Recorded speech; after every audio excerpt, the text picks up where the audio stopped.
guys, it's day 7 of the 10 Knives in 10 Day Challenge issued by Mark Thomas. Today we're going to take a look at a fixed blade. Now, I have owned this one since the mid-80s. Back in the mid-80s, I worked in a liquor store, and I had a regular customer that came in every day, several times a day. Where the liquor store was I worked at, there was a lot of flea bag motels around that area, and it was a place where a lot of prostitutes hung out. But anyway, this regular customer that would come in every day, several times a day, he lived in one of those motels, and he was an alcoholic, and occasionally he would be hard up, you know.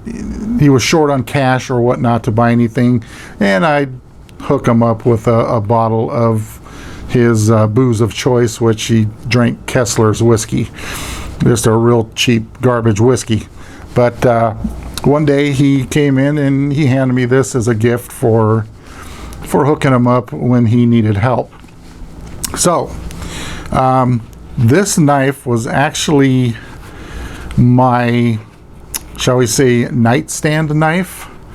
This was what I kept for home protection long before I was ever into firearms, because I've only been into firearms since 2006. And like I said, I've had this since the mid-80s, and this was my nightstand knife. Let's take a look at this bad boy. I mean, this thing is a beautiful blade. Like I mentioned, it's made by Tramontina, and they're a company in Brazil. But just that awesome blade. Look at that thing. That thing's about about 11 inches or so. Great knife, high carbon steel, very thick. I know those grips aren't real horn, they're just plastic, but I believe that the tang of the knife comes all the way to the end where these rivets are at. It's just fully encased in the grips, but just a great blade.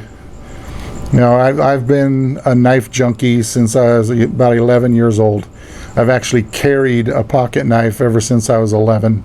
I mean, I carried it every day to school and everywhere. But that was, you know, when I was 11 years old, it was in early to mid 70s, so it wasn't a big deal if you carried a knife at school. You know, you wouldn't get in trouble for having what they consider a deadly weapon now.